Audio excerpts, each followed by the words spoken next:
If you enjoy funeral home horror stories, get ready. Because when bodies, memories, and secrets all end up in the same place, what comes out can be far more disturbing than you think. Like in the story you're about to hear, where a freak accident in a cemetery uncovers the most grotesque and long-forgotten side of death. But before we dive into the story, make sure you're subscribed to the channel so you don't miss any terrifying tales, and tell me in the comments which city or country you're watching from. It was late afternoon when the sky started taking on that strange washed-out orange hue, the kind that always made the cemetery look even more eerie than usual. I'd been working there for a few years, part of the grounds crew responsible for keeping the place clean, tidy, and ready for burials. A lot of people think our job is just mowing the lawn and planting flowers, but there's so much more to it. And some of those things stick with you in a way you can't shake. That day we had to prepare a fresh grave. The plot had already been chosen, and it was up to me and 2 co-workers to dig it out. The process is always the same. Dig down to the right depth, line the walls with metal panels to prevent collapse, and leave everything ready for the next day's service. Sounds simple, but it's backbreaking work. The soil can be rock hard, tangled with roots, and the panels are heavy as hell. Still, I was used to the routine, knew how to pace myself and get the job done efficiently. As I drove the shovel into the earth, I noticed the wind had suddenly died down. It wasn't normal for the place to be so dead silent, even with few visitors. Usually you'd hear something in the distance, a bird, a car on the nearby road. But at that moment, nothing. Just the sound of the shovel hitting the dirt. A chill ran up the back of my neck, that unsettling feeling of being watched, even though no one was around. I took a deep breath, tried to ignore it, and kept working. When you spend too much time in a cemetery, your mind starts playing tricks on you. With the grave almost ready, one of my co-workers went to fetch the metal panels, and I stayed behind to smooth out the sides. As I climbed down to level the bottom, I heard a crack, like the earth was shifting slightly. I paused, looked around, but everything seemed solid. Minutes later, the panels were in place and the grave was set. But when the burial came hours later, things took a weird turn. The casket was already in position, the service had been brief, and it was up to me and the others to fill the grave back in. We did what we always did. Remove the panels first. But as I pulled the last one out, the edge of the grave gave way, and I lost my balance. In a split second, I felt my body slide and fall straight into the hole. Except I didn't hit the ground. I landed right on top of the casket. The impact was so strange that for a moment I thought I'd broken something. A deep cold washed over me, like the temperature inside had plummeted.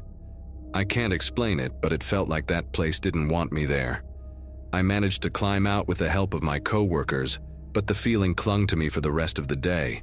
It wasn't just the embarrassment of falling. It was something else. A dark energy that seemed to have latched onto my skin.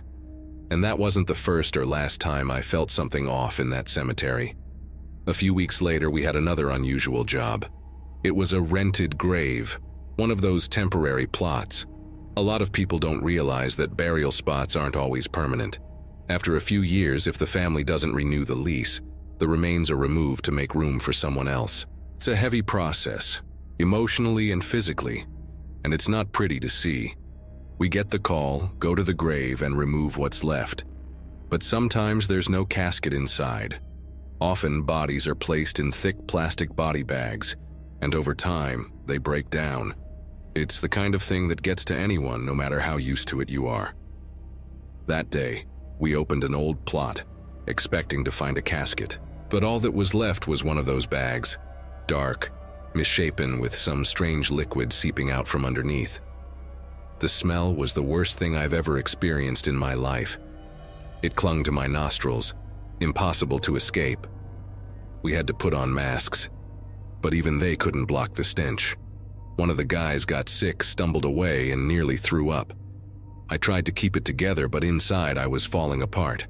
I'd never seen a body in that state. Practically liquefied, formless, just a remnant of what was once a person. We ended up sealing the plot back up to wait for proper removal. But the image never left my mind. After that day, I started seeing the cemetery differently. It wasn't just a workplace anymore. It wasn't just routine. There was something there, something beyond death, something that left a heaviness in the air. I don't know if it was spirits, built up negative energy, or just my mind trying to make sense of everything I'd seen. But the feeling of being watched, of something moving nearby even when no one was there, grew stronger. Working at night? Forget about it. The darkness felt alive, and every sound seemed like a warning that I wasn't alone. Over time, I learned to pretend none of it affected me, that I could handle the routine just fine. But the truth was, each day felt heavier than the last. It was like the cemetery itself was absorbing everything that happened there.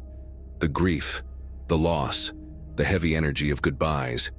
And there was one day in particular that marked me in a way I'll never forget. We got the order to prepare a burial late in the afternoon.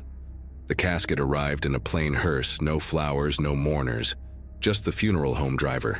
It was small, smaller than any I'd ever seen. When I saw its size, my chest tightened with an unease I couldn't explain. We were told to bury it without ceremony, without delay. Another worker and I carried the casket to the freshly dug grave, and each step felt heavier than the last. There was no music, no prayer, no farewell. Just the sound of the shovel hitting the dirt, and a silence that seemed to swallow everything around us. I was in charge of lowering the casket.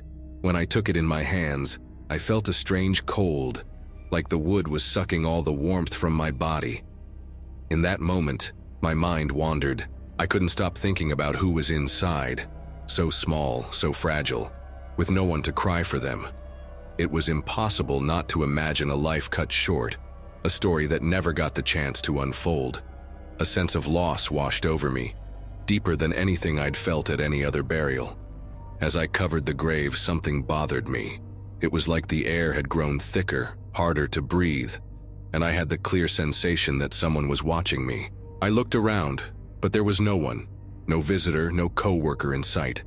Just the wind rustling the trees, and yet, I felt a strong spiritual presence, like the soul in that small casket hadn't moved on in peace. A heavy, negative energy seemed to pass through me with every shovelful of dirt.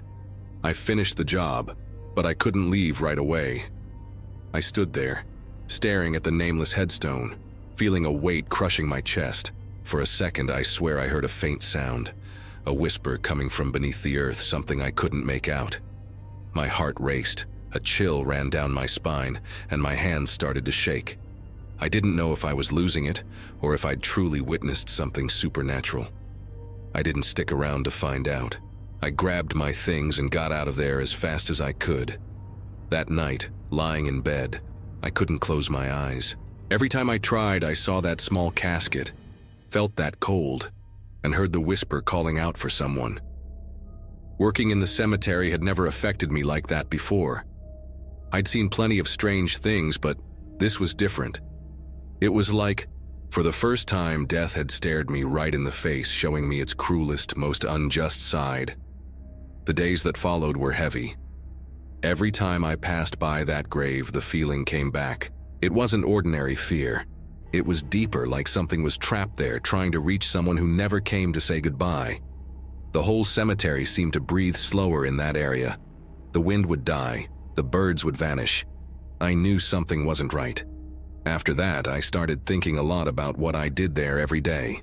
We deal with death as part of the job, but when you face its reality up close, you realize how brutal it is.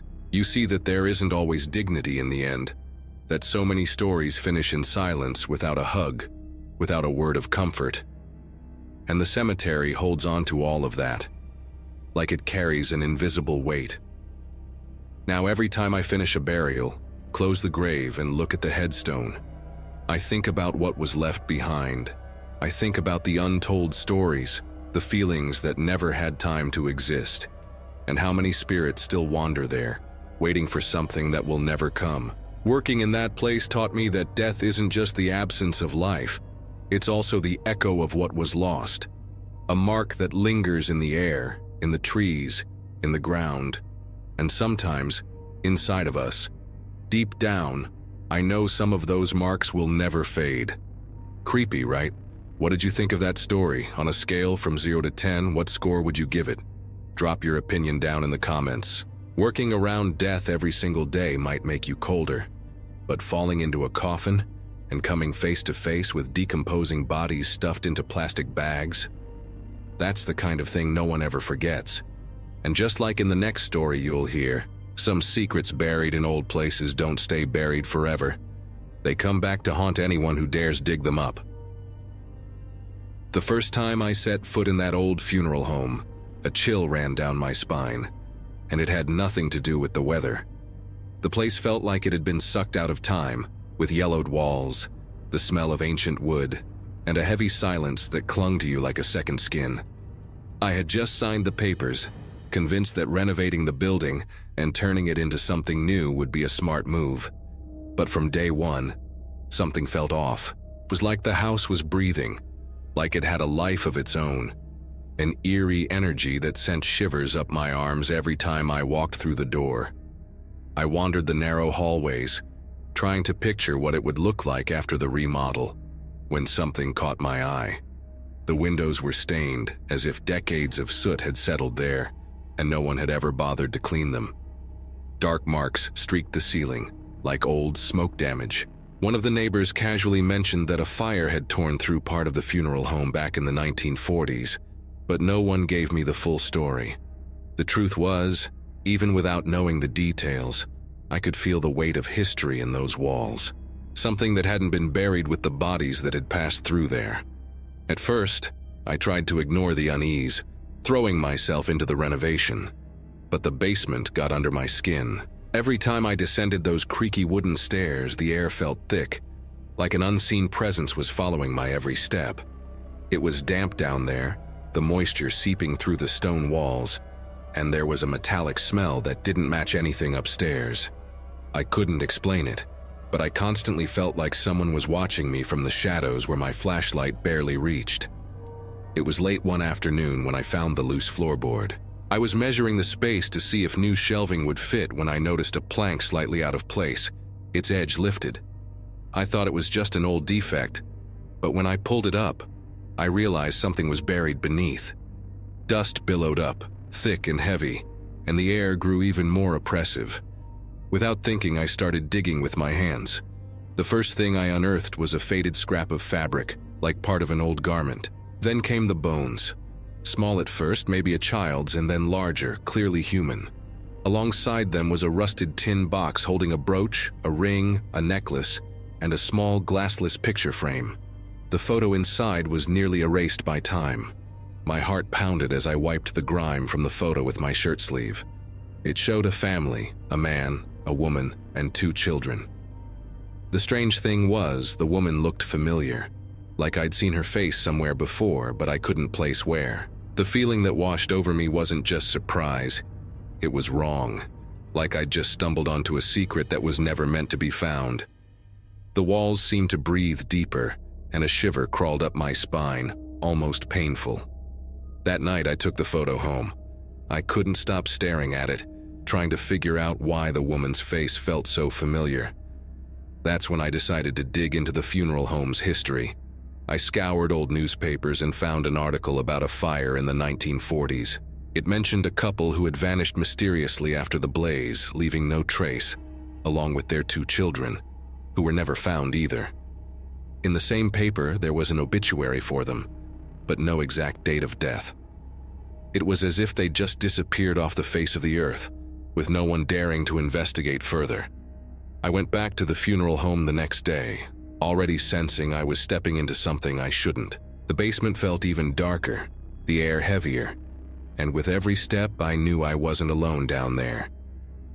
The negative energy was palpable, like something had been awakened the moment I disturbed that floorboard. The worst part?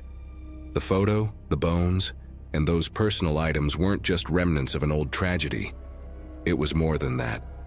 I had the creeping feeling that someone or something was still there, waiting, watching, as if it knew I'd uncovered its story. That night, I barely slept. Every time I closed my eyes, I saw the photo slowly burning, as if the fire were still raging somewhere beyond time. In the back of my mind, I heard a muffled whisper, a murmur that seemed to rise from beneath the earth, calling my name over and over. I tried to convince myself it was just exhaustion, that my imagination was running wild, but deep down, I knew this wasn't normal. Something had been stirred up when I lifted that floorboard. 2 days later, I returned to the funeral home, determined to seal off that part of the basement, nail the plank back down, and pretend I'd never found anything. But as soon as I stepped onto the stairs, the air felt heavier, denser than before, like something had been waiting for me all this time. The feeling of being watched was suffocating, and a cold dread crept up my spine when I noticed something had changed. The walls seemed to whisper. At first I thought it was the wind slipping through old cracks, but there was no wind. The voices were real, low, sorrowful, coming from within the very structure of the basement. They didn't form clear words, but the anguish, the despair, cut through the sound like a living thing. I took a step back, my flashlight trembling in my hand, when I heard a metallic crash. The door at the top of the stairs slammed shut on its own, followed by the sharp click of a lock. I tried to run up, but the doorknob wouldn't budge. Panic set in. I pounded, kicked, screamed, but it was like no one could hear me, even if they were standing right outside. The voices grew louder, multiplying until they sounded like a chorus of wails. In the corner of the basement, something moved too fast for me to see clearly. A long, twisted shadow that passed through the wall as if it weren't solid, then vanished. The negative energy in the room seemed to feed on my fear, growing stronger, pressing against my chest with every second. I swore I felt icy fingers brush against the back of my neck, even though no one was there. The sense of not being alone wasn't just a thought. It was physical, real, a presence closing in. That's when I spotted something new on the floor near the hole where I'd found the bones. A small, soot-covered object I didn't remember seeing before. When I picked it up, I realized it was a key. Ancient, rusted, and strangely warm, as if it had just been pulled from a fire. I gripped it tightly and, without knowing why, rushed to the basement door. The key turned in the lock as if it were made for it. The moment the door swung open, a freezing gust of wind shoved me out, and I bolted up the stairs without looking back, my heart hammering in my chest. But the relief was short-lived. As soon as I reached the main floor, I knew something had come with me. The air in the funeral home felt different, heavier, charged, and I heard faint footsteps behind me, even though I was alone. I went home that night with the unsettling certainty that I hadn't left everything behind.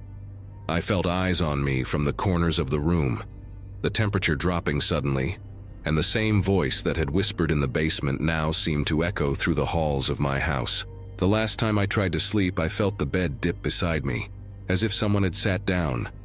I didn't dare turn my head to look, but the whisper, now clear, brushed against my ear. "You found us. Now you'll never be rid of us." That's when I realized I hadn't just bought an old funeral home. I'd bought the curse that came with it. And no matter where I go, the feeling of being watched will never leave me. Insane, isn't it? Imagine moving into a new house only to discover the remains of an entire family hidden in the basement, and feeling like something down there is still watching you. The story that follows also involves bodies, but this time, the mystery begins when two brothers are brought into a funeral home, showing signs that no one could explain. That morning, the fog was thicker than usual. You could only see a few meters ahead, as if the world had been draped in a heavy white shroud. I arrived at St. Albans Funeral Home before 7, like always, and noticed even the smell of the place was different. Damp, heavy, like the moisture had brought something with it, something that didn't want to leave. I'd been working there for 22 years. Embalming bodies had become almost second nature to me. It wasn't just technique. There was respect in it, almost a ritual. I'd learned to read the details, to notice hidden marks, subtleties most people missed. But that day shook me in a way nothing else ever had. As soon as I walked in, I saw the funeral van parked outside. 2 bodies had come in from Pine Ridge Valley, a forgotten little town up in the mountains. The driver just dropped off the paperwork and took off without so much as a word. That was odd. Usually they'd exchange at least a few words. But this guy, He seemed in a hurry to get rid of the bodies, like he was dumping a burden. I opened the compartments calmly, as I always did. 2 brothers, men in their early 30s. The paperwork only said, "Cause of death unknown," and that the case had been closed due to lack of evidence. But the police report was incomplete, almost blank. No formal autopsy, no photos, no medical history, just a smudge stamp and a signature that looked more like a scribble. It was like someone wanted this buried, literally and figuratively, as fast as possible. I brought the bodies into the prep room. Even with all my experience, I had to take a deep breath when I pulled back the sheets. They were covered in deep cuts, but not like anything I'd seen from accidents or common injuries. They were symmetrical, almost ritualistic. One of the brothers had his eyelids sewn shut with dark thread, while the other had symbols scratched into the skin on his chest. They looked like old burn marks, but none of them were bleeding anymore. It didn't make sense, not with the time of death listed. I started the process slowly, trying to make sense of every detail. I knew I shouldn't get involved, that my job was just to prepare the bodies for the funeral. But something about this situation unsettled me deeply. I tried calling the local police station to ask about the case, but I got passed from extension to extension until, on one call, someone just hung up on me. The message was clear. They didn't want to talk about the brothers from Pine Ridge Valley. I went back to work, but I couldn't shake the feeling. I began with the external cleaning of the first body, trying to ignore the odd details, when I heard it. A laugh. Soft, faint, like a whisper in my ear. I froze and looked around. I was alone. The prep room was always isolated, with thick walls. There was no way someone could have come in without me noticing. I stood there for a good few seconds. The laugh didn't come back. I shook my head, calling myself paranoid, and got back to work. But a little later, as I was massaging the neck muscles of the second body, I heard it again. This time, clearer, like it was coming from inside the room. A childlike sound, muffled, as if it were hiding under something. I dropped everything and searched the room. I opened cabinets, checked the ventilation duct, looked under the table. Nothing. The funeral home was dead silent, but the air felt different. It had an uncomfortable weight, like the room was heavier, denser, a spiritual presence. You know that feeling when you just know you're not alone, even though you can't see anyone? That's what it was. I went back to work, trying to ignore the growing sense of being watched, but it wouldn't leave me alone. The laugh kept coming, always when I was focused. It wasn't constant or loud, just enough to make me question my sanity.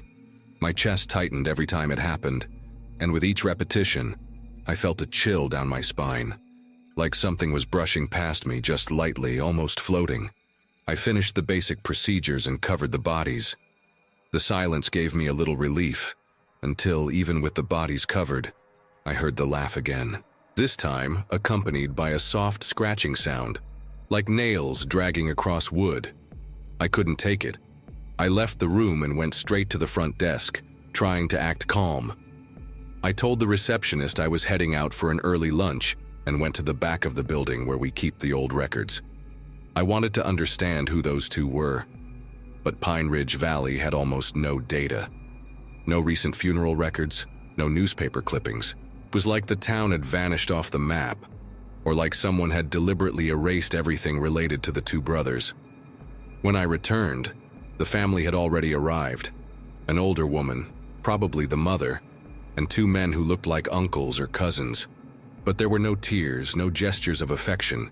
They looked at the bodies with hard, emotionless expressions. No crying, no prayers. The woman just said, "Thank you, we'll take them now." And that was it. They left as quickly as they'd come. The laugh didn't return that day, but the air in the prep room was thick with negative energy, like something had been left behind.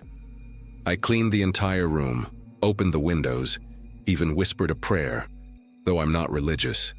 But the feeling that something was still there, it lingered. That night, lying in bed, I could still hear the laugh, even with the room silent, even with the TV on. It wasn't my imagination. It was like that experience had stuck to me, like something had come with those bodies, something that didn't want to be forgotten. I couldn't look at my work the same way after that. The sense of dignity I felt in caring for the dead had turned into a burden. I started seeing every body as a potential carrier of something older, something we don't understand. I couldn't work alone after that.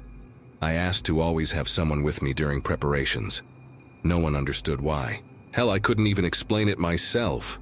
All I knew was that since that foggy morning at St. Albans, my view of death had changed forever. And every time I hear a faint laugh in the back of my mind, I remember them. The brothers from Pine Ridge Valley, and whatever came with them. Creepy, huh? Some things science just can't explain. Laughter coming from sealed bodies, relatives who seem way too cold, paperwork that mysteriously disappears. And just like in the next story, sometimes the scariest things don't happen at work. They happen inside your own home. Especially if that home used to be a funeral parlor. But before we move on with the story, if you've made it this far, it means you're enjoying these tales. So hit that like button to let YouTube know you want more of this kind of content, and so you don't miss the next horror story. The first night I spent in that house in Kern County, I swear I felt like someone was watching me from the hallway, even with every light blazing. It was this weird, suffocating feeling, like the house had its own energy, some kind of spiritual presence clinging to my skin, sending chills down my neck. My mom always said old houses hold memories, but in this one, it felt like those memories were still alive. And the worst part, everyone in the neighborhood knew it used to be a funeral home decades ago. I tried to play it cool, like it didn't matter, like it changed nothing. But every step I took through those rooms, I felt this weight. Like the walls, the ceiling, even the floorboards were hiding secrets no one wanted to talk about. The first few weeks were a mix of curiosity and unease. The house had this strange smell, something between old wood and wilted flowers, like those funeral wreaths left out in the sun too long. And then there were the noises at night, creaks from the ceiling, dragging footsteps in the hallway, doors that seemed to breathe. I told myself it was just the house settling, old wood groaning. But over time, even I stopped believing that excuse, especially after the seances my mom started hosting with my sister's friends. They'd gather in the living room, lights off, candles flickering, sitting in silence until whispers filled the air. I'd stay in my room, trying to ignore it, but there were moments when I could feel this dark energy spreading through the house, like something invisible was moving through the halls, watching, waiting. One of those nights after one of those sessions, something shifted. It was like doors that had been locked were suddenly open to something that shouldn't have been there. The sounds got clearer, muffled voices, a distant sob, the scratch of nails on wood near the staircase. My mom brushed it off as normal spiritual activity, saying spirits came and went, that there was nothing to fear. But I felt it. This wasn't just a visit. It was like the house had woken up. One night I decided to hit up the carnival with a friend, trying to forget about all of it. The bright lights, the loud music, the smell of popcorn. It gave me this sense of normalcy I hadn't felt in months. When he left early and dropped me off at the front door, I stood there for a second, staring at the dark facade. The windows looked like empty eyes watching me. I hurried inside, trying not to think about it, but every step echoed like the house was listening, aware of my presence. The silence was so heavy I could hear my own heartbeat. I did what I always did before bed. A quick check of the rooms to make sure everything was okay. When I got to my sister's room, the door was slightly ajar. I pushed it open and saw a figure lying in bed, the blanket rising and falling slowly, like she was in a deep sleep. It gave me a weird sense of relief. I closed the door gently and went to my room. But that feeling of being watched didn't go away. If anything, it got stronger. The whole house seemed to breathe with me, like something was following my every move. I pulled the blanket up to my chin and stared at the ceiling, waiting for sleep to come, but I couldn't ignore the creaks in the hallway or the feeling that someone was standing right outside my door, just watching. A little while later, I heard the front door creak open, followed by hurried footsteps and my mom calling my sister's name. Confused, I got up and went to her. She asked where my sister was, Said she'd been trying to call her all night with no answer. I told her she was asleep in her room. I'd seen her myself. My mom gave me this strange look, like I'd just said something that made no sense. We walked to the room together, and when we opened the door, the bed was empty. The sheets were cold, no sign anyone had been there. The silence in that room felt like it was screaming. My mom went pale. So did I. It didn't make sense. I'd seen her. I was sure of it. I'd even heard her breathing. Minutes later, the front door slammed again, and my sister walked in, laughing, eating cotton candy, saying she'd crashed at a friend's place after the carnival. My mom chewed her out, but I barely heard.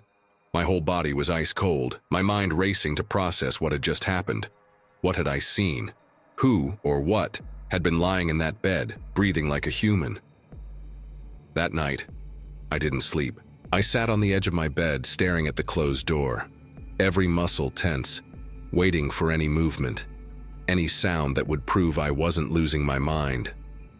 Over time, my family started to accept that the house had something off, a spiritual presence that never let us rest. My mom said spirits got stuck there, that the energy of a funeral home doesn't just disappear. I never wanted to fully believe it, but with each night, each strange event, it got harder to deny. The memory of that night never left me. Even now, when I think about it, I get the same chill down my spine, the same feeling that something invisible is nearby, watching. Since then, sleep has never been peaceful. There's always this hidden fear that, at any moment, if I open the door to a dark room, I might see it again.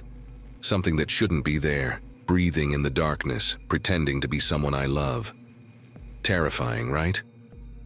What did you think of that story? On a scale from 0 to 10, how would you rate it? Leave your answer in the comments. All right, let me tell you about something seriously weird that went down during my night shift at the funeral home where I used to work. Even now, when I think back to those nights, I can still feel that heavy, suffocating energy hanging in the air. The darkness in that place wasn't just the absence of light. It was like something was alive, breathing, always watching. And the creepiest part? I wasn't the only one who felt it. Anyone who's spent time there knows some things just can't be explained. Most nights I worked alone. The routine seemed simple. Make sure everything was in order, keep the viewing rooms tidy, turn off the lights when no one was around, and lock up until morning. Sometimes families would leave food as an offering for their loved ones. It was a common tradition, especially among some of the Malaysian families who used our space.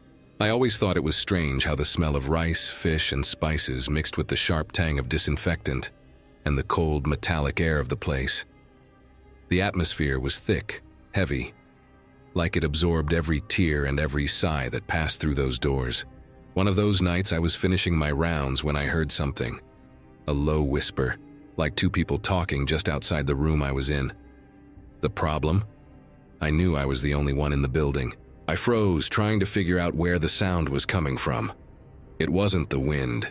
It wasn't the pipes. It was voices, soft, almost whispered right into my ear, like someone was standing right behind me. I spun around fast, but of course there was nothing there. Still, the feeling of a presence was so strong I could have sworn I felt a cold breath on the back of my neck. That was the first time that night I seriously considered walking out and never looking back. But I took a deep breath, shook it off, and kept going, trying to convince myself it was all in my head.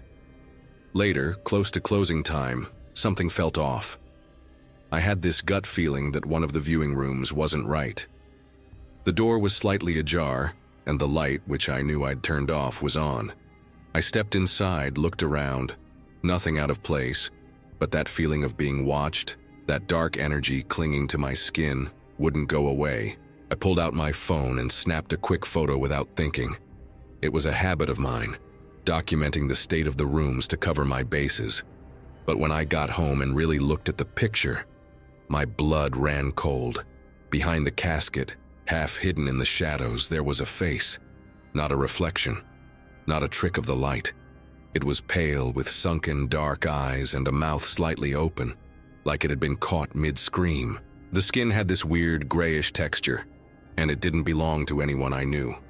The next day, I showed the photo to a co-worker who'd been there for years. He went quiet for a few seconds, then said it wasn't the first time. According to him, other employees had recorded strange stuff, especially in that same room. People heard footsteps when they were alone, saw shadows moving down the halls, and even caught things in photos that shouldn't have been there. Tried to laugh it off, say it was just a camera glitch, but inside I was terrified. There was no denying what I'd seen. A few nights later, it happened again. I was locking up the main hallway. It was nearly midnight when I felt that weight in the air. It was like every step I took echoed twice, mine and someone else's right behind me. I grabbed my phone and took another photo, just to prove to myself there was nothing there. But when I checked the image, I almost dropped the phone. At the end of the hallway, there was a figure standing perfectly still. A dark silhouette with no face, just a human shape, motionless, staring right at me. The detail that sent chills down my spine. It looked like it was floating, its feet not touching the ground. I showed that photo to the same co-workers. One of them went pale and left the room without a word. Another muttered that it was an old spirit, something that didn't want to be seen or disturbed. That was the night I started to believe that funeral home held more than just physical death. There was something there that lingered, clinging to the walls, the memories, the people who passed through. Over time, more stories came out. Co-workers told me about doors slamming shut on their own, voices calling names no one else heard, shadows darting down the halls without a trace. Some even swore they felt icy hands touch their shoulders when they were alone. I tried to stay rational, but each new experience pulled me deeper into that dark side no one likes to talk about. I still have those photos. I don't show them to just anyone, because I've learned not everyone is ready to see what shouldn't be seen. But when I look at them, I feel the same thing I did that night. A cold that isn't from the AC, a heavy energy pressing on my chest, and the certainty that there are things in this world we weren't meant to capture in a picture. Some presences don't want to be remembered, but in their own way they always leave their mark. And I know that funeral home will haunt me for the rest of my life. Yeah. After seeing a strange face appear in a photo taken inside an old funeral home, some things you just choose not to go looking for anymore. If you've stayed with me up to this point, it's because you also feel that pull these stories have. They drag you closer, even when you try to step away. So if you enjoyed this journey through these half-forgotten places, drop a like, just so I know you get that same chill I do when a story feels a little too real. Make sure you subscribe so you can keep hearing stories nobody else would ever tell you this way. And if you stayed all the way to the end, comment down below. Funeral Home of Fear. Only the ones who made it to the end will know what it means. There's another video right here that keeps the same creepy vibe. So click on it and come with me a little further. Who knows what else might be waiting there?